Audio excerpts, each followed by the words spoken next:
stability in the region.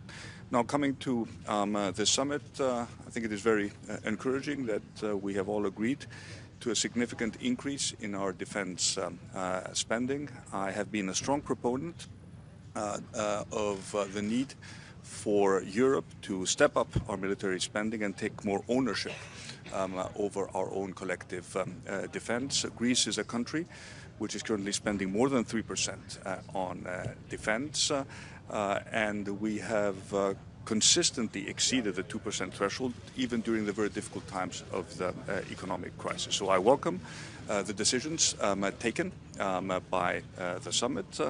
I hope that all member states will do their part, because at the end of the day, this is an alliance which is based on trust and on fair burden sharing. Prime Minister, if Greece can get to commit to 5% spending of military of GDP, why can't the Spanish? We have very similar history, very similar recent history for Greece and Spain. Surely you can put pressure on Mr. Sanchez to agree to a deal. Well, first of all, let me say that, as I told you before, we are currently above 3%. So we have a plan to spend more than 25 billion over the next 12 years. So we will reach the 3.5 plus 1.5% threshold by 2035. But the point of an alliance is to make sure that there is a fair burden sharing, and that there is no sense that certain countries are sort of free riding on the defense commitment of other countries. So I think it is important to understand that these targets, I think, should be binding, and they should be binding for all 32 members of the alliance. Thank you.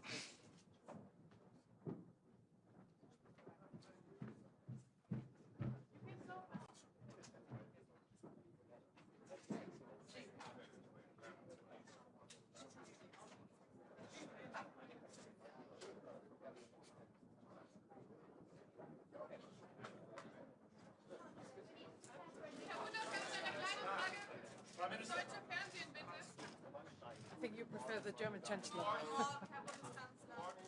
Wir sehen einem historischen NATO-Gipfel entgegen. Ich möchte zunächst einmal dem Generalsekretär Mark Rutte herzlich Dank sagen für die Vorbereitung, die sehr gute Vorbereitung dieses NATO-Gipfels. Wir hatten gestern Abend bereits Gelegenheit, mit den Staats- und Regierungschefs zu einem Abendessen zusammenzukommen und über verschiedene Themen miteinander zu sprechen. Ich gehe davon aus, dass wir heute eine gemeinsame Entscheidung treffen, die NATO in Zukunft mit wesentlich besseren Mitteln auszustatten. Wir werden einen Beschluss fassen, dass die NATO in Zukunft 3,5% und 1,5% zusätzlich für die Infrastruktur zur Verfügung stellt für unsere Streitkräfte. Dies alles wird in großer Übereinstimmung stattfinden, weil wir übereinstimmend feststellen, dass sich die Bedrohungslage geändert hat. Und die Bedrohung heißt insbesondere Russland. Russland bedroht nicht nur die Ukraine, Russland bedroht den gesamten Frieden, die gesamte politische Ordnung unseres Kontinents. Und deswegen will ich herzlich Dank sagen, dass wir in dieser großen Solidarität in der NATO heute zusammenkommen. Ich will ausdrücklich sagen, die Entscheidungen, die wir treffen, treffen wir nicht, um irgendjemandem einen Gefallen zu tun, sondern wir treffen diese Entscheidungen aus eigener Erkenntnis, aus eigener Überzeugung, dass die NATO insgesamt, und dies betrifft vor allem den europäischen Teil der NATO, in den nächsten Jahren mehr tun muss, um die eigene Verteidigungsfähigkeit zu sichern. Und deswegen gehe ich mit großer Zuversicht heute in diese Beratungen und freue mich darauf, die Kolleginnen und Kollegen in der NATO zu treffen. Herzlichen Dank.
Good morning, everybody. You know, NATO was founded some 75 years ago to defend international law, human rights, the rule of law, and I think this is more important than ever today at a time where we are living in, where we are seeing fundamental geopolitical changes. And in this context, it is quite impressive to see this unity among the 32 members of NATO.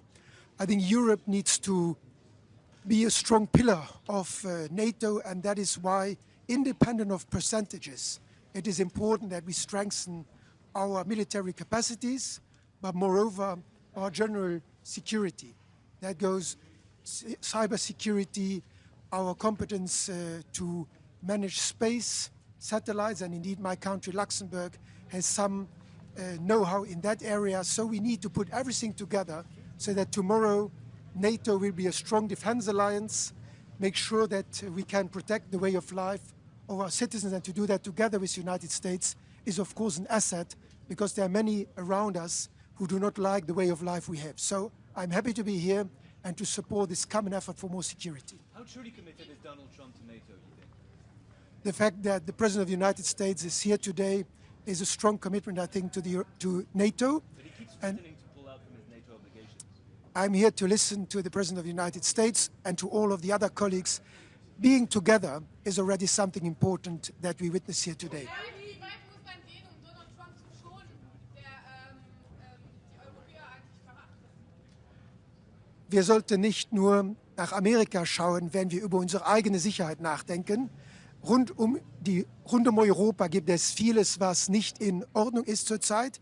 Wir haben Russland, wir haben den Nahen Osten, wir haben Ambitionen von China, und wir müssen selbst in Europa für unsere Sicherheit sorgen.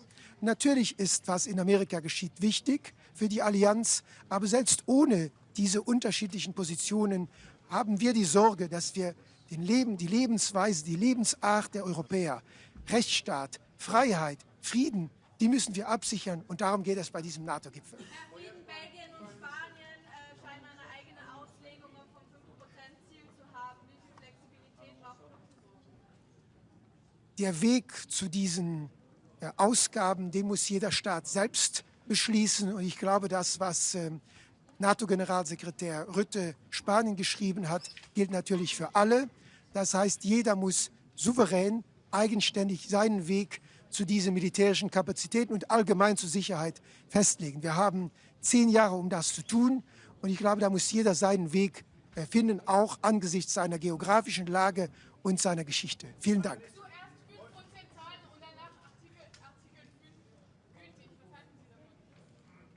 Artikel 5 ist ein Grundelement der NATO-Charta seit 1949. Das ist die Ursache, weshalb, glaube ich, viele von uns in NATO-Mitglied sind. Auch mein Land als Gründungsmitglied der NATO. Wir werden geschützt auch von den anderen. Und deshalb ist jeder, der hier etwas dazu beiträgt, ist auch ein Garant für die Freiheit und den Frieden anderer Staaten. Und deshalb gilt Artikel 5, auch Artikel 3. Wir müssen alle etwas dazu beitragen, um Sicherheit, Frieden und Freiheit zu garantieren. Vielen Dank. Prime Minister, Luxembourg's been getting a free pass as well, hasn't it? It hasn't even got to 2% of spending yet, like the Spanish as well.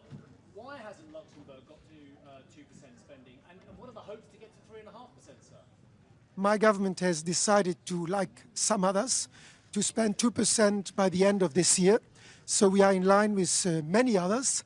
And our goal is to continue to increase our collective effort in the years to come. Thank you. Are you worried about Donald Trump's kind of unpredictable interpretation of Article 5? Is it no longer valid for the USA? So, I would like to say that after the yesterday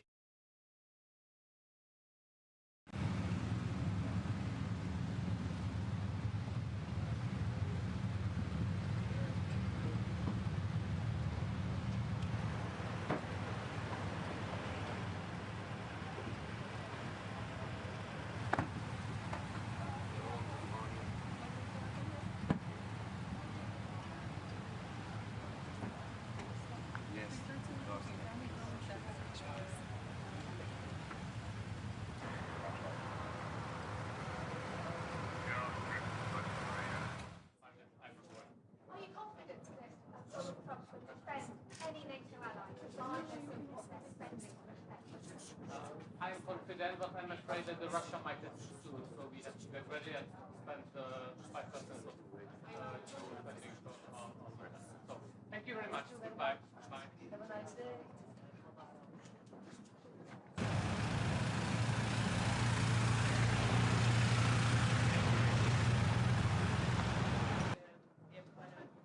Gastar, como disse ontem Marco Rubio, na mensagem que trocou com Donald Trump, tornou pública nas redes sociais. Bom, muito bom dia. Eu queria destacar no início desta cimeira 3 aspectos que me parecem determinantes num momento que é um momento particularmente relevante da nossa aliança. Em primeiro lugar, a nova ambição que sairá deste nosso encontro no que toca ao investimento na área da segurança e defesa, com vista a termos uma aliança atlântica com maior capacidade de dissuasão e de defesa do seu espaço territorial. Para esse efeito, todos teremos de fazer um esforço e este é um marco significativo da assunção de uma corresponsabilidade, de, nomeadamente na Europa, podermos acompanhar um nível de investimento compatível com os grandes desafios para enfrentarmos as ameaças e assegurarmos aos cidadãos europeus e também aos portugueses o cumprir da nossa democracia, dos direitos fundamentais dos cidadãos, da possibilidade de continuarmos a ser uma nação soberana, com os nossos aliados a constituírem connosco um espaço de dissuasão de qualquer ameaça à nossa integralidade e ao nosso espaço. Para esse efeito, teremos de investir mais na área da defesa e a segunda nota é reiterar mais uma vez que, da parte do governo português, nós acompanharemos esse esforço. Assumimos já o encargo de este ano atingir 2% do nosso produto em investimento na área da defesa, um investimento que continuará nos próximos anos, dentro de um contexto de equilíbrio, que não porá em causa nem a nossa situação financeira, nem as nossas responsabilidades com todos os serviços públicos que constituem as respostas sociais aos nossos cidadãos, e dizer que olhamos para esta nova etapa não propriamente como a assunção de maior despesa por si só, mas de maior investimento. Nós não queremos apenas gastar mais dinheiro, nós queremos investir mais na nossa indústria, investir mais na nossa capacidade, poder dinamizar a nossa economia, poder aproveitar os nossos recursos humanos que, do ponto de vista tecnológico, estão num estádio de vanguarda, podermos criar novas oportunidades de emprego e temos a repercussão económica deste investimento. E, em terceiro lugar, também destacar que, mais uma vez, creio que na Aliança Atlântica ficará muito claro o apoio à Ucrânia na procura de uma paz justa e duradoura, uma paz com a Ucrânia e uma paz com a Europa também. Donald Trump fez com que Portugal chegasse aos 2% já este ano e se compromete nos 5%. Não, nós temos uma perspectiva de poder ter um investimento nos próximos 10 anos que estimamos possa gerar um consenso agora na Cimeira, não quero já antecipar as conclusões, de se poder atingir 3,5% do produto, mas aquilo que é importante para nós salvaguardar é que nós faremos isto com equilíbrio, de forma progressiva, conciliando todas as nossas responsabilidades, nomeadamente a estabilidade financeira e, por via dela, também a responsabilidade que temos de assegurar às portuguesas e aos portugueses todas as respostas sociais e, portanto, não prejudicar nenhum dos nossos eixos de política pública com o reforço deste investimento. Portugal está preparado para pagar à grande como deve?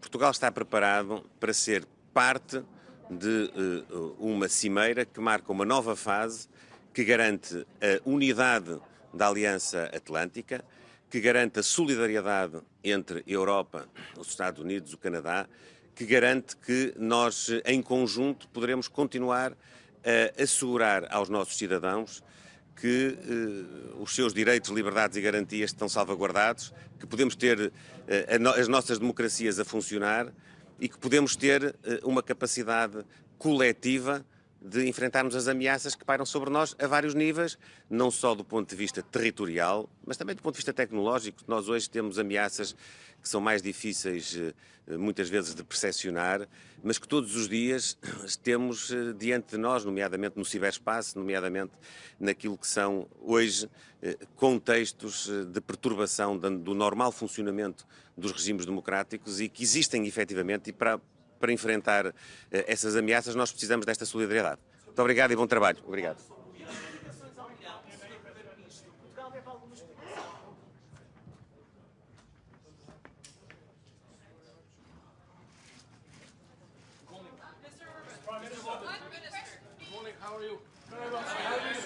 Good to see you. Mr. Prime Minister. You are the Hungarians over there. Okay. Mr. Prime Minister. Yeah. Are we moving to 5% from Hungary's point of view? If so, is this of a level to deter Russian aggression? And is NATO creating more problems in its relations? Too long. The question is too long. Sorry. Okay, sir, Come back to the 5%. Yeah. With one precondition. So we are able to do it. It's not easy. But the whole calculation of budget regulation of European Union must be changed. So if we keep the regulation as it is, nobody in the European Union is able to fulfill 5%, whatever they say. So we have to recalculate everything in a different method. In that case, we can do. Aren't you fiddling the figures? Sorry? Aren't you fiddling the figures? Creative accounting. You like it? Mr.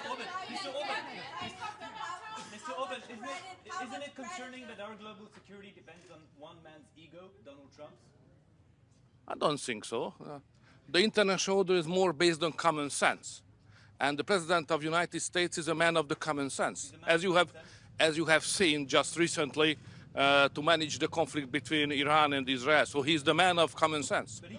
Which means that the new wars getting shorter and the old wars are running out of the fuel, which is the consequence of his activity. Sorry. Who will run the show today? The biggest threat to Europe. Is Putin the biggest threat to Europe? Biggest threat to Europe? Losing the competitiveness. That's the real threat, not the real threat is not security-wise, it's economic and losing our competitiveness on the global trade. That's our problem. Do you think that Russia will be mentioned? Donald Trump's leadership towards NATO. Sorry? What do you think of Donald Trump's leadership? Welcome back. Do you think he deserves as much credit as Mark Rutte gave him in his private text messages yesterday? Styles are different in many countries. Mr. Prime Minister, do you expect Russia to be mentioned? Sorry. Do you expect that Russia will be mentioned as a threat or an adversary in a final statement after the summit? It's always mentioned like that. Do you support it? I think Russia is not strong enough to represent a real threat to us. We are far stronger.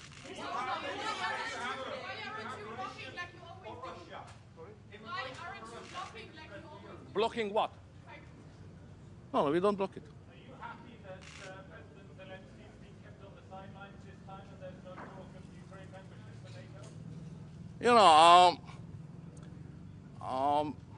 NATO has no business in Ukraine. Ukraine is not member of NATO, neither Russia. And my job is to keep it as it is. Thank you very much.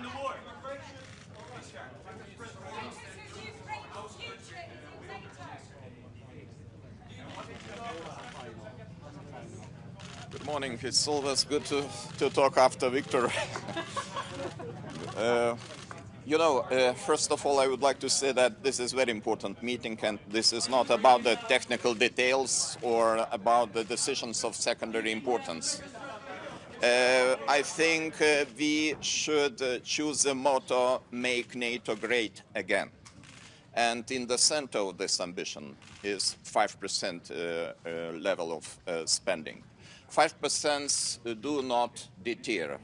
The percentages do not fight on the battlefield, but they must be translated into the cash, and the cash should be translated into real capabilities. We have to admit we are lagging behind of Russia. And Russia is producing much more equipment and ammunition as we taken together. So for Baltic countries, for the Lithuania I represent, it's pretty clear that we even don't need the transitional periods. We are ready to do our job right now, 4% this year, And next year, we intend to spend 5.25% of our GDP, keeping that level of spending until 2030. I would like to extend my gratitude to President Donald Trump, because without his engagement, I can imagine that we would discuss probably the level of 2.5% with no clear outcome and positive outcome. Probably those discussions will lead to nothing. So sometimes the external pressure of our biggest ally is very useful in order to get the point, to understand the, how to say, heat of the moment and to do our job.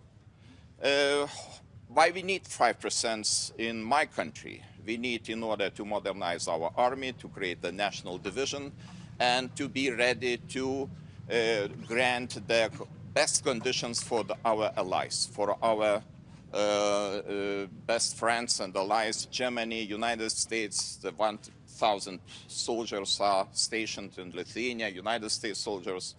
We have very ambitious plan to have full-scale German brigade until 2027. So for that, we need financial resources, and we are ready to do that. Mr. President, Sorry, it's not. Mr. Orban just said that actually the biggest threat to Europe is lack of competition, lack of competitiveness. When he was asked if Mr. Putin is the biggest threat, I presume you believe Mr. Putin. I could agree with Victor in this regard, that competition is important. But you know, we should understand very well, without the security, without our readiness to defend every inch of allied territories, all other remaining issues are just not relevant. Because if we lose our territorial integrity and independence, why we need this competitiveness? For what? Do you believe Donald Trump would come to your aid if you were attacked? Do you believe Donald Trump would come to your aid if you were attacked? I believe here in Article 5, and I think that Article 5 is very simple. One for all for one. And Lots of different interpretations. I am looking forward to hear and to listen what will be the description of Article 5. But in my understanding, Article 5 is pretty clear. But Trump keeps changing his mind.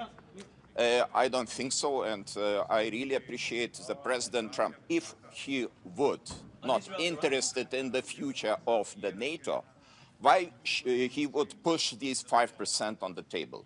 I think this is very important to understand. If some person is interested to get the organization stronger, then proposals are coming, and proposals are coming from our biggest ally, and we have to respect those proposals. But do you, Mr. President, what do you think?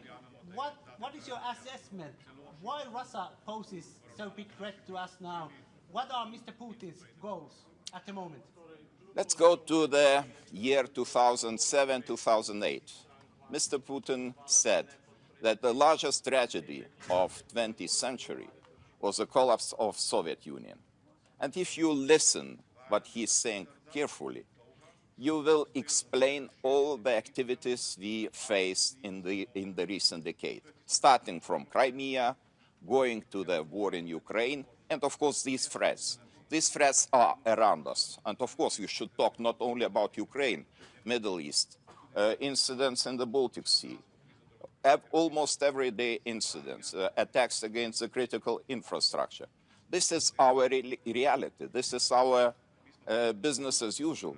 And this is because of Russian activities. And of course, close ally Belarus, because Belarus is another issue, and we have very long border with Belarus, and we face another kind of hybrid activities, for example, in the form of illegal and instrumentalized migration. Mr. President. I'm from the Netherlands. We have done soldiers in Afghanistan. We hope that they follow German decisions. We appreciate very much your contribution, because this is integral part of EFP troops in Lithuania, and we all are working as a one strong power. 2035, of course, looking from our perspective, it is too late, because as I mentioned, we are ready to spend immediately 5%, and we would be happy to see that our allies, our partners, we are ready to do the same. But you know, NATO, like the European Council, is the organization of the consensus. If they reach the consensus, and the consensus is 2035, let's be like that. And I hope that we will increase the financing every year, consequently, in order to reach this target. Mr. President, given that everyone seems to be...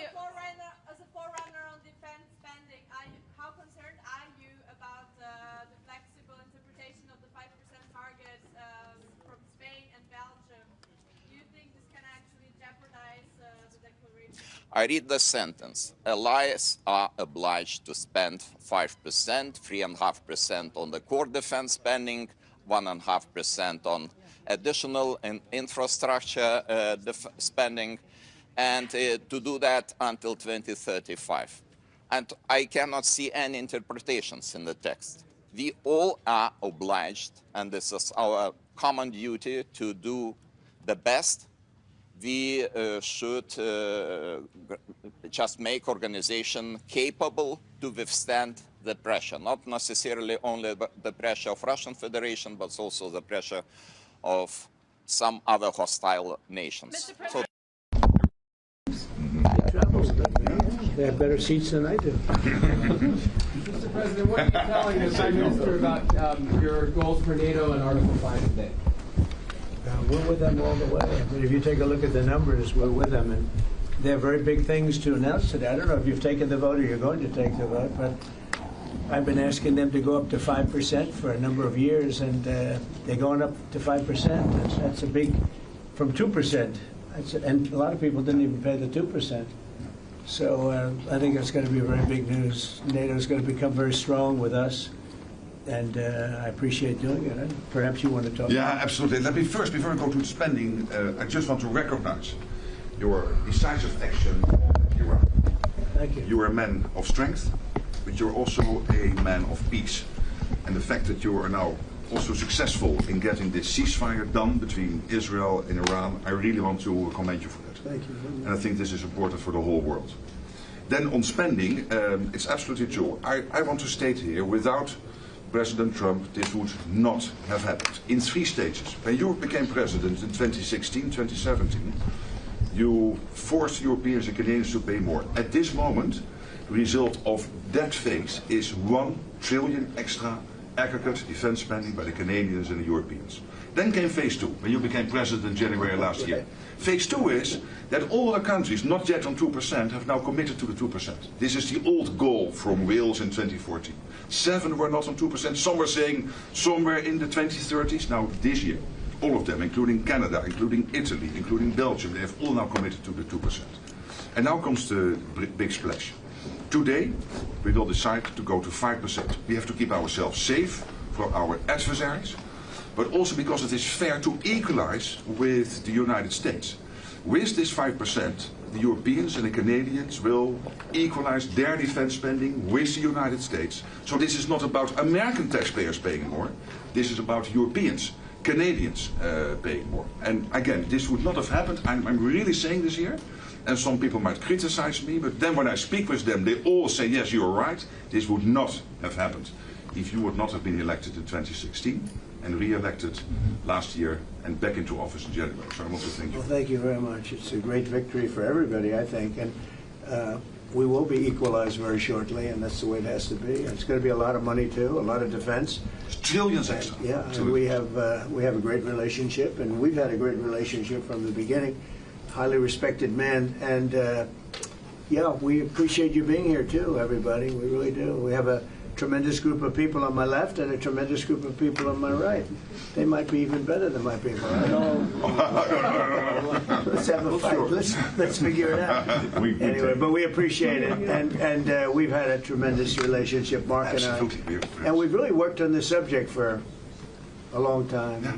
When Biden was here, it just died like everything else died. And now it's, you're going to take, I guess, a vote today, right? Absolutely. Today we will decide unanimously to do this. That's my absolute conviction. So we can't talk about it until the vote's taken, because sometimes, you know, strange things happen with us. But I think you're going to. I'm not too worried. I think you're going to do very well. Everyone's very happy about it. Go ahead. Yes. Mr. President, how is the Iran-Israel ceasefire going, in your opinion? I think very good. I think very good.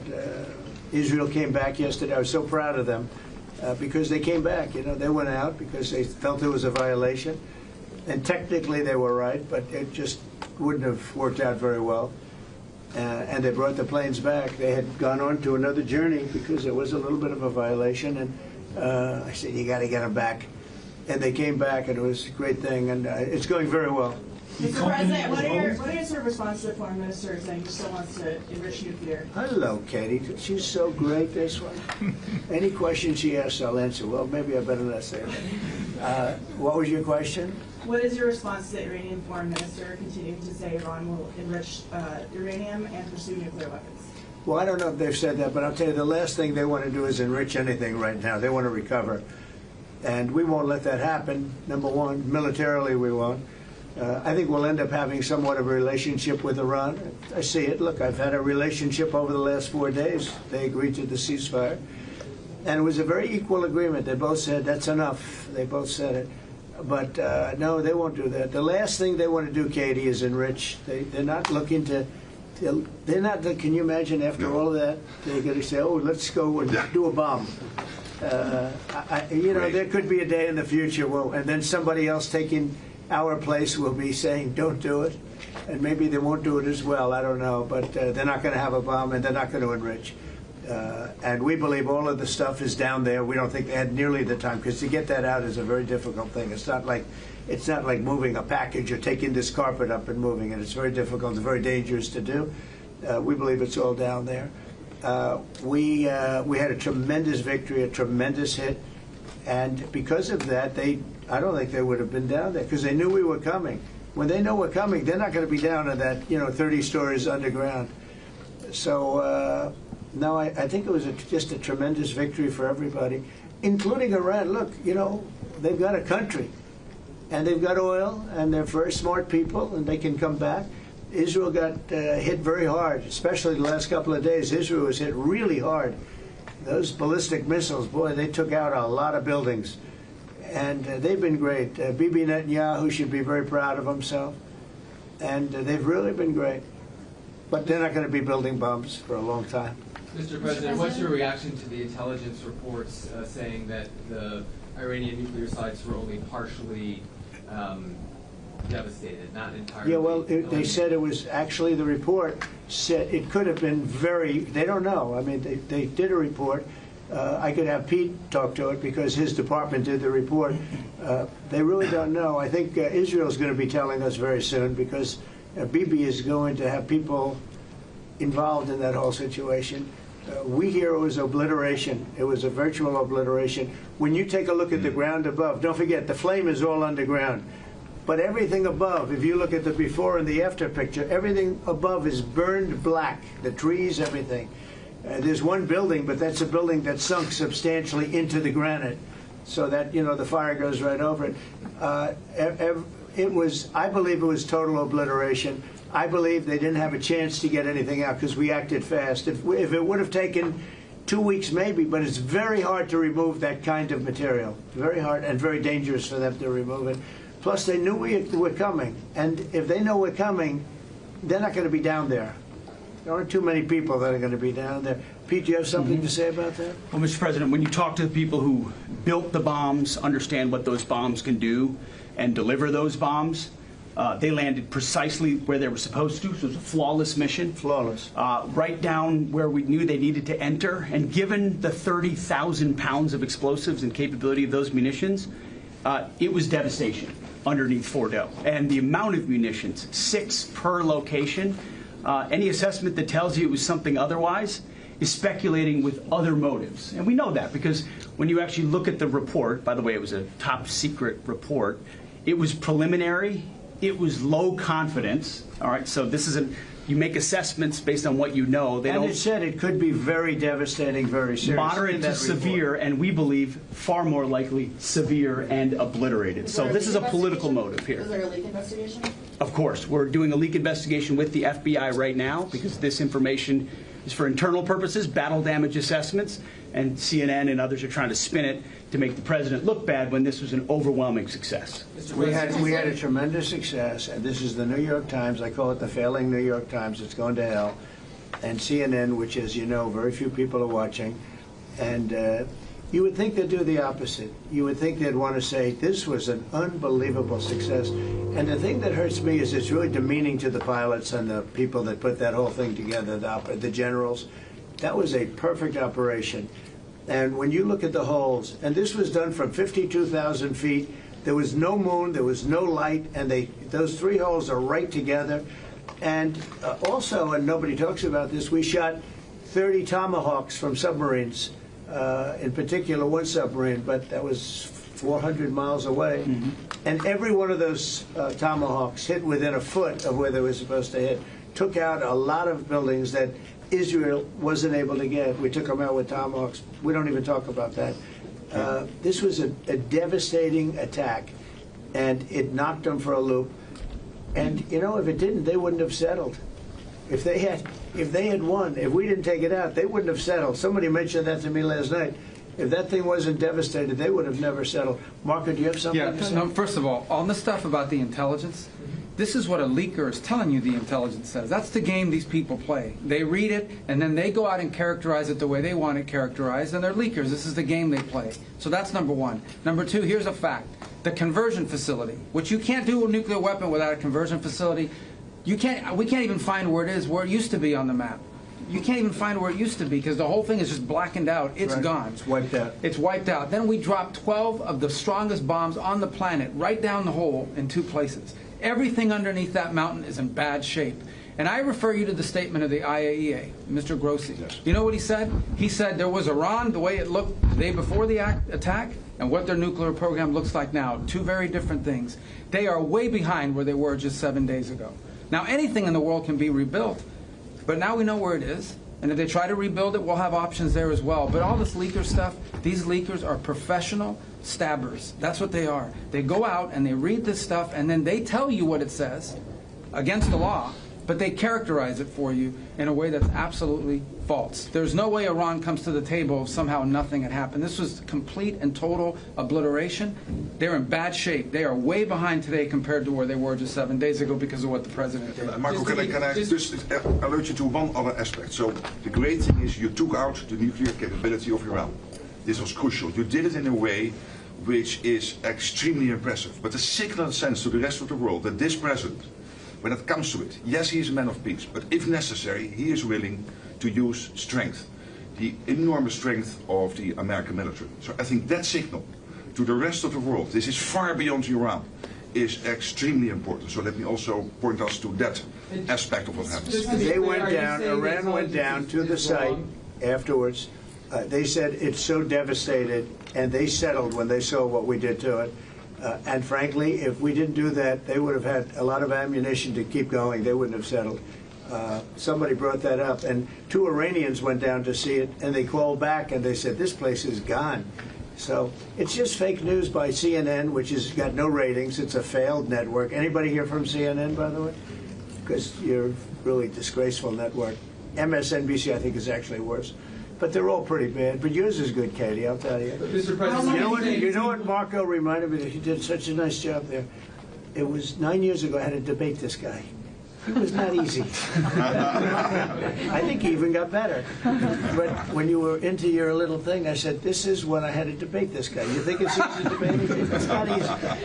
How long do you think that the Iranian nuclear program has been put back by these strikes? Years or totally obliterated? I think basically decades, because I don't think they'll ever do it again.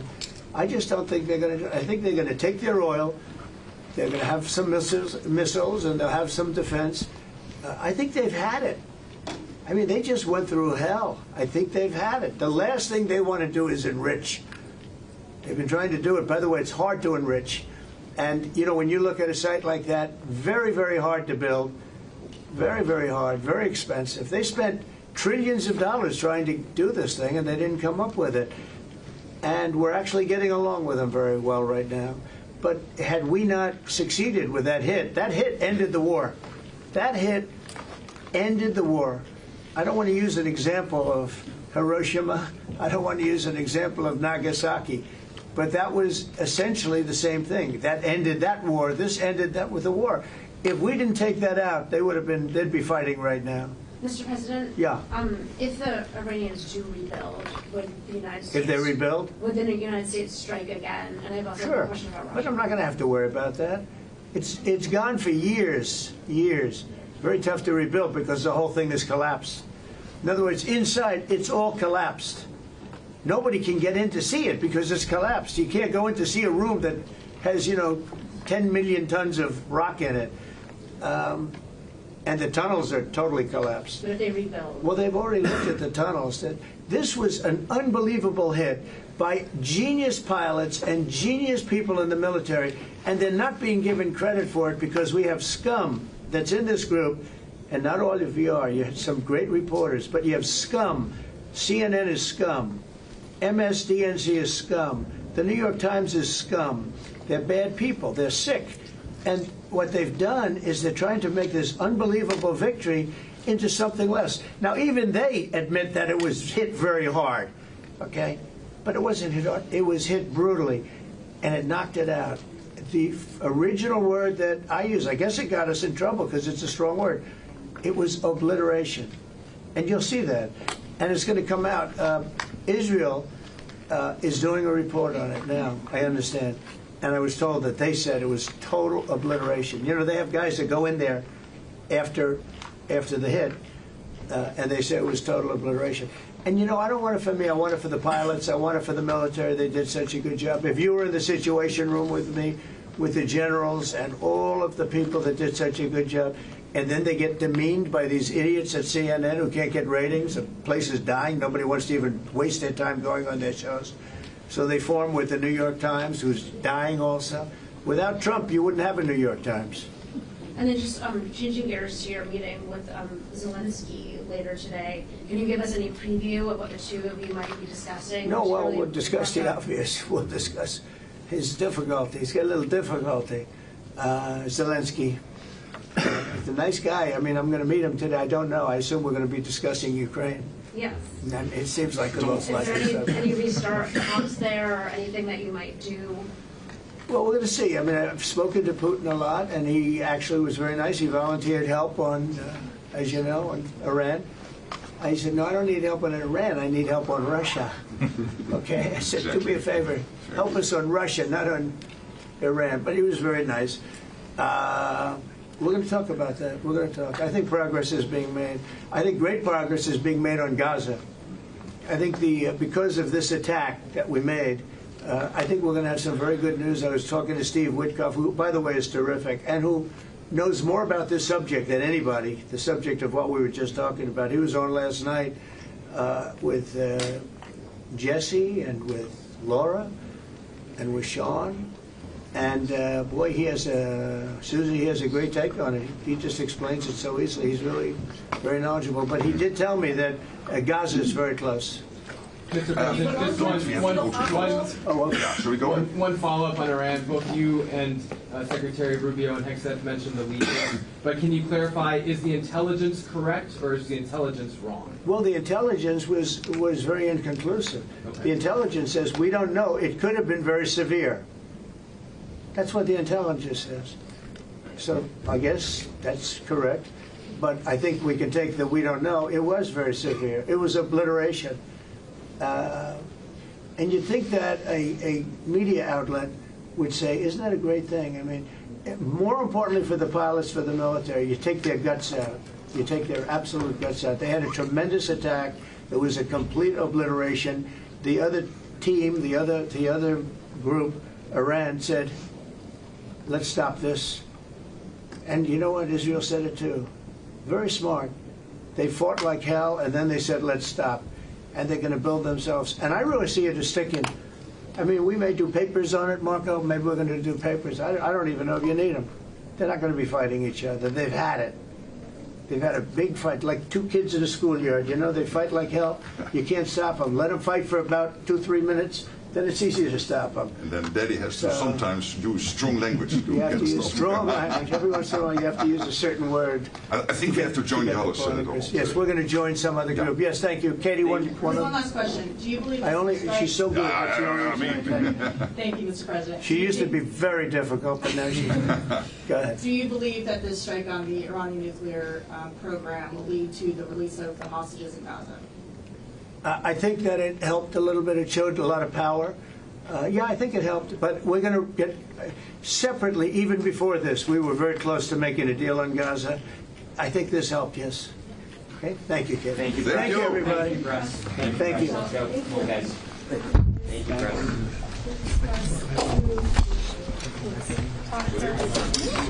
Thank you, Press.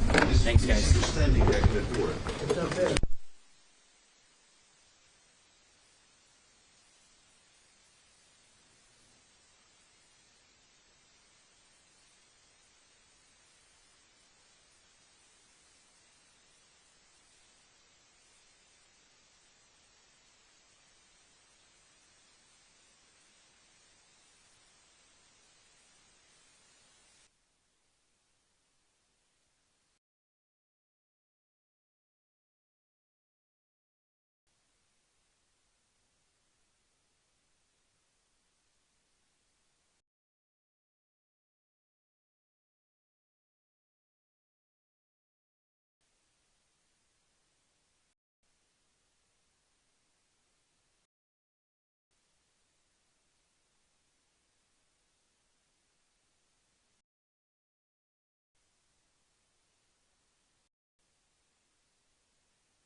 His Excellency, Mr. Rosen Yelyaskov, Prime Minister of the Republic of Bulgaria.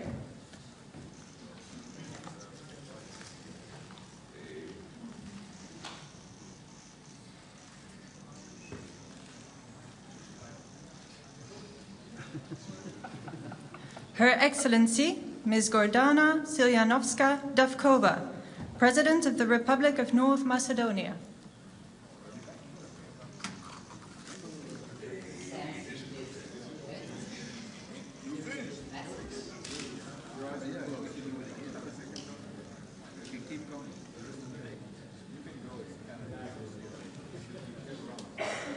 Her Excellency, Ms. Kristrún Frostadóttir, Prime Minister of the Republic of Iceland.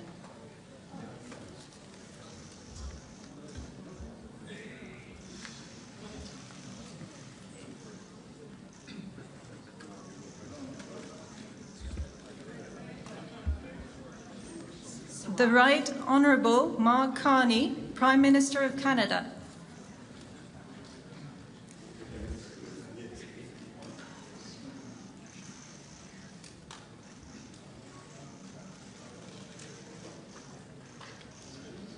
His Excellency Mr. Kristen Michal, Prime Minister of the Republic of Estonia.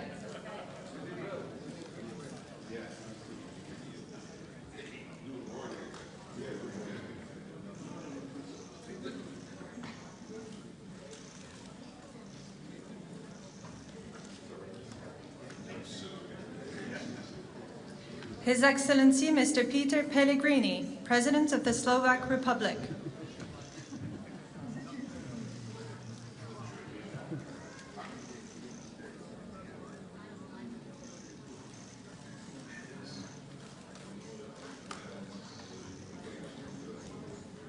His Excellency Mr. Pedro Sanchez, President of the Government of the Kingdom of Spain.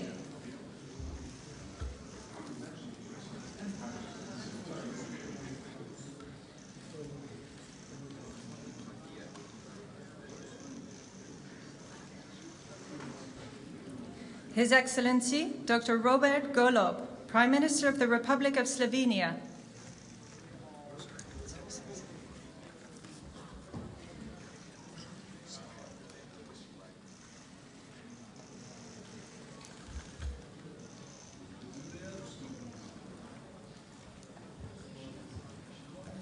His Excellency Mr. Jonas Gahr Støre, Prime Minister of the Kingdom of Norway.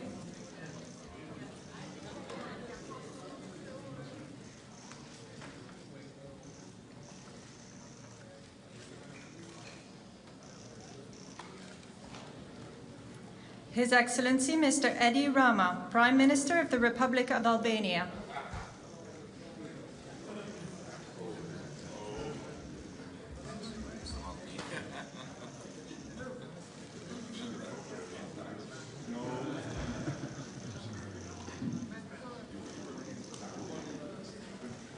His Excellency Mr. Gitanas Nausėda, President of the Republic of Lithuania.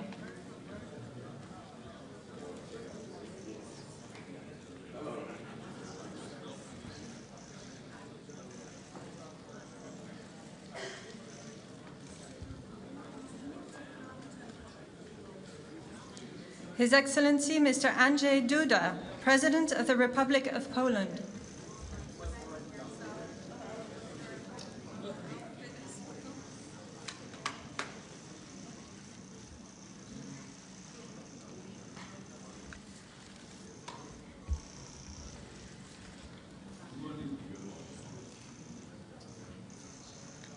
His Excellency Mr. Recep Tayyip Erdogan, President of the Republic of Turkey.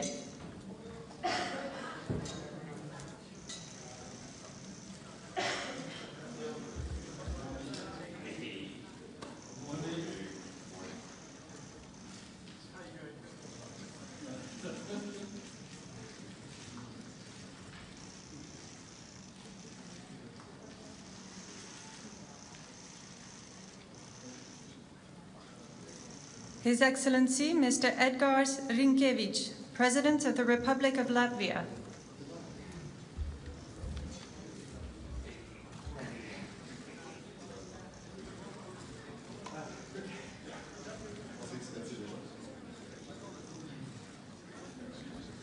Son Excellence, Monsieur Luc Frieden, Premier ministre du Grand-Duché de Luxembourg.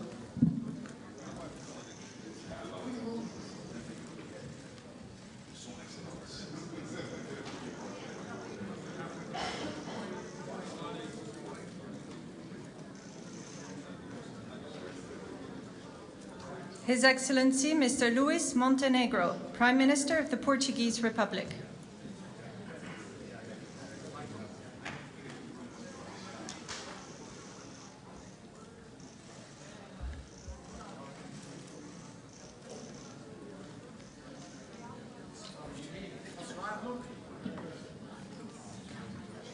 His Excellency, Mr. Ulf Kristersson, Prime Minister of the Kingdom of Sweden.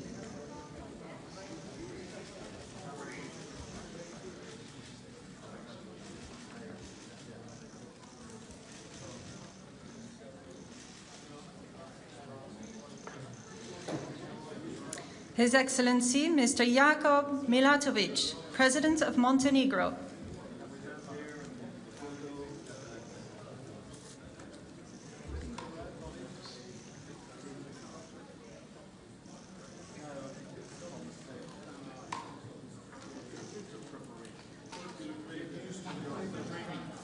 His Excellency, Mr. 𝗟𝗃𝗃𝗲, President of the Czech Republic.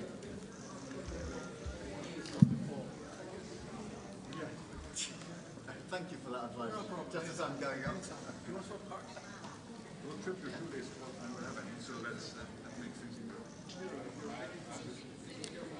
His Excellency, Mr. Nicu Jordan, President of Romania.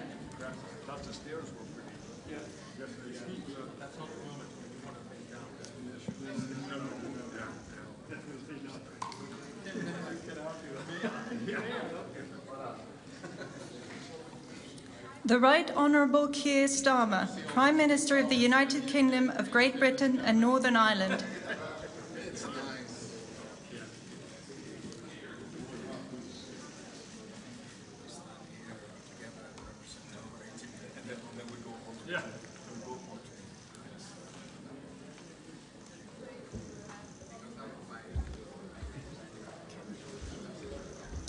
His Excellency, Mr. Kyriakos Mitsotakis, Prime Minister of the Hellenic Republic.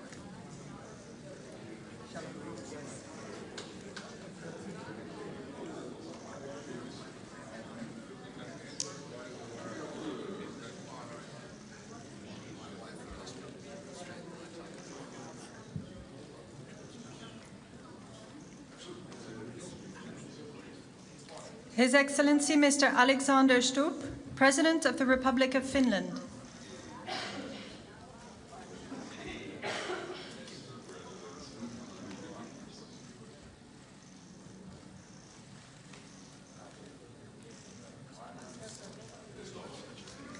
His Excellency, Mr. Friedrich Merz, Chancellor of the Federal Republic of Germany.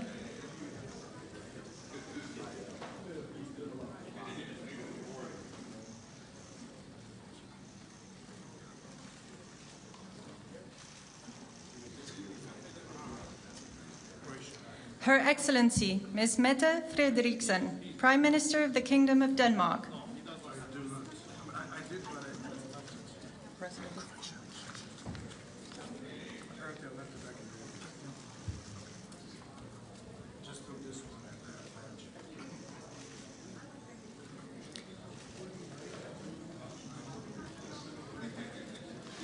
His Excellency, Mr. Zoran Milanovic, President of Croatia.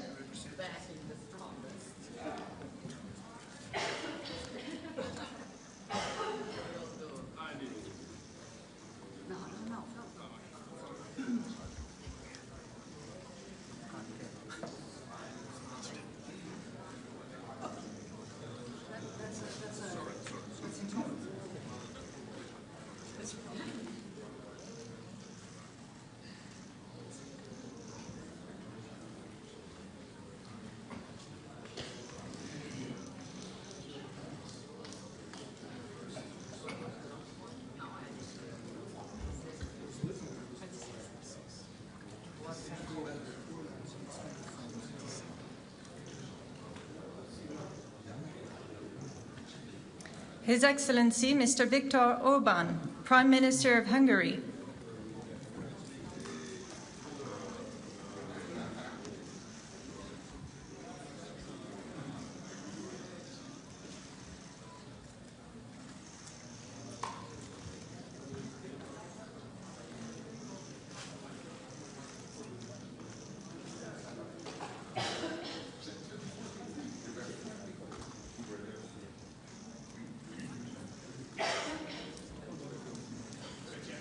Her Excellency Ms. Giorgia Meloni, President of the Council of Ministers of the Italian Republic.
Son Excellence, Monsieur Emmanuel Macron, Président de la République française.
Nee, doe maar door.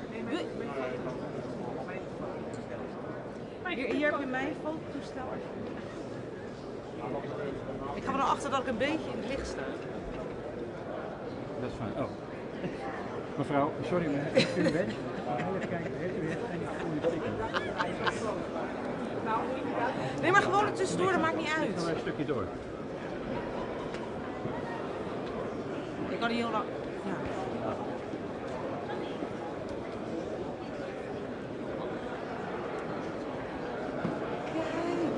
Doe eentje alleen met Valerie nog.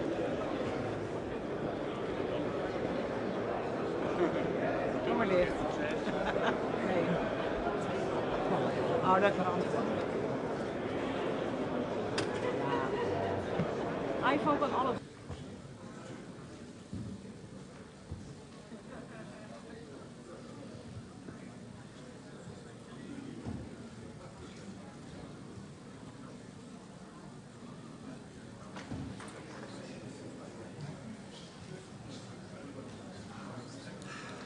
The Honorable Donald Trump, President of the United States of America.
Nee, maar ik bedoel...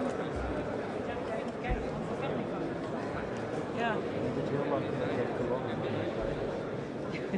Ja, wij wachten gewoon rustig. Even kijken. Wij komen er nu aan. Schrijf Martijn 25 minuten. Oh, voor de komstloot. Ja, ik ga het. Ja. Doen we nog even de persco? Hoe lang blijven we hier staan? Korte week. Ja, nou, we staan lang genoeg. Hè, maar wij zien natuurlijk in principe op het moment dat het zit, dan zie je het. Oh, ja, dan moeten we. Ja, dan. We hebben nog een paar weken. Ja, want daar zit ik ook te wachten. Iedereen zit. En dan kan ik een overzichtje maken en even er doorheen. Dat weet toch? Ja, fijn hè?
me if you got a screenshot. Can you see it?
The Netherlands, a small country shaped by water and by the people who refuse to give in to it.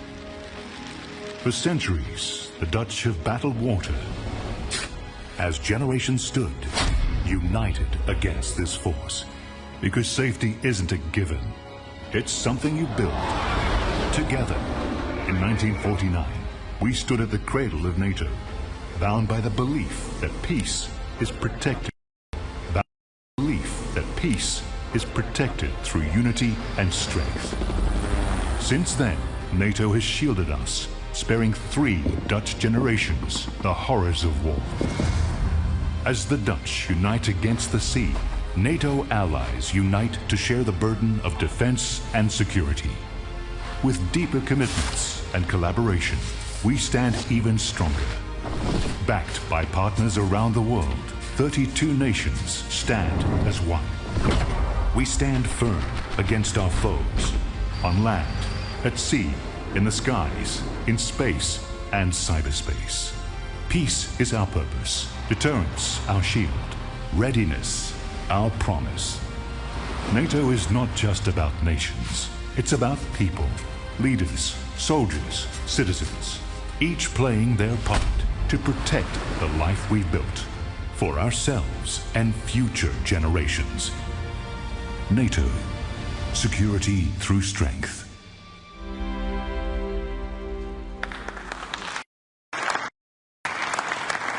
So, good morning. Good morning to you all, and welcome to this leaders session of the North Atlantic Council.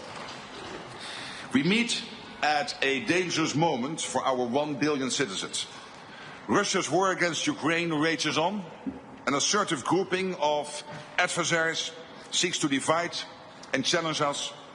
There's war in the Middle East, terrorism poses a persistent threat, and new technologies bring opportunities, but also many serious security challenges. In the face of this, we stand together, united in NATO, the most powerful defensive alliance in world history. History has shown that North America and Europe working together is a winning combination. Our adversaries know this. Our enduring commitment to Article 5, that an attack on one is an attack on all, sends a powerful message. In this meeting, we will take historic, transformational decisions to make our people safer through a stronger, fairer and more lethal NATO. To make NATO stronger, we have a concrete plan for all allies to spend 5% of GDP on defense. It will go towards core defense as well as defense and security-related investments. This decision is deeply rooted in our core mission and is required to resource our plans and readiness. This will also make NATO fairer, to ensure anyone and everyone contributes their fair share for our security. For too long, one ally, the United States, carried too much of the burden of that commitment, and that changes today. President Trump, dear Donald, you made this change possible. Your leadership on this has already produced $1 trillion in extra spending from European allies since 2016. And the decisions today will produce trillions more for our common defense to make us stronger and fairer by equalizing spending between America and America's allies. Allies will also agree to further increase defense production so that our armed forces have everything they need. That means a huge expansion of our defense industrial base on both sides of the Atlantic. That's good for our security, it's good for our economies and good for our jobs. Our decisions include continuing our support to Ukraine, while also pushing for a just and lasting peace. We all want the bloodshed to stop. We call on Russia to end its aggression against Ukraine. Let me now turn to Prime Minister of the Netherlands, 𝗟𝗃, whose government and people are graciously hosting us here. Thank you to the media for joining us. We will continue our discussions in just a moment, but first, and with the media here, please, 𝗟𝗃, your introductory remarks. Thank you, Mark. Colleagues, friends, allies, on behalf of the Dutch government, welcome to The Hague. This is the NATO summit, the first NATO summit ever to be held in the Netherlands. And we are honored to have you here in this city that has been speaking in the language of peace and justice ever since the first Hague Peace Conference was held in 1899. I'm convinced that after today, The Hague will also be known as a city of collective purpose, unity and resolve. After all, we are about to write history.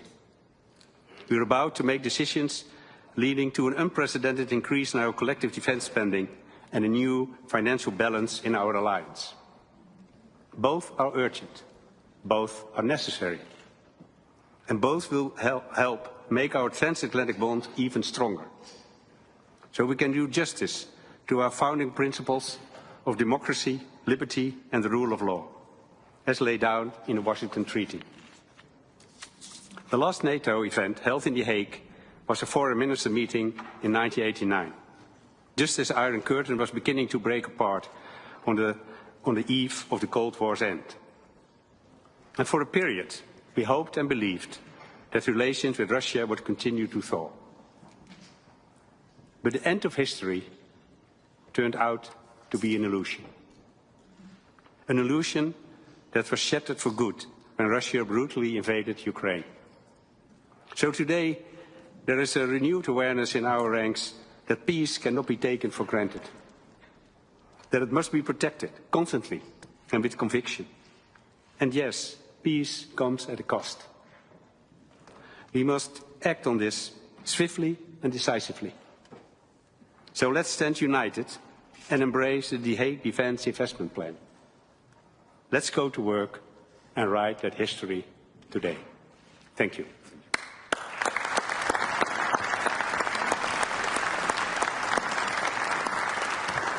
So thank you for the media for joining us, but in the spirit of democracy, I have to ask you to leave the room now. Thank you.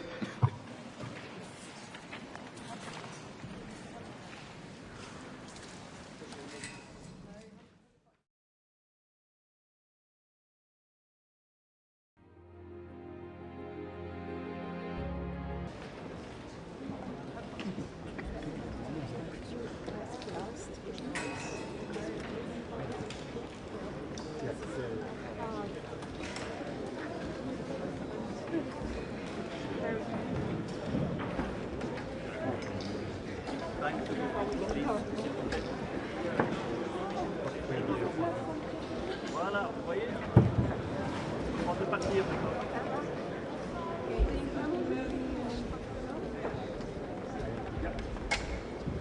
Yes, let's go. Yes, thank you. Not to go, sir. Yes. Sorry? Then do it. Yes, I understand. Which way we leave? That way. This way? Zoals daar moeten we uit. So sorry to ask you. Everybody can leave that way.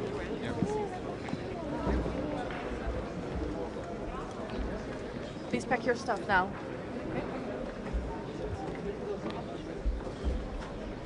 Ja.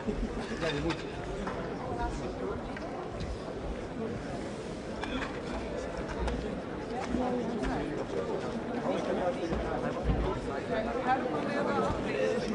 Ja.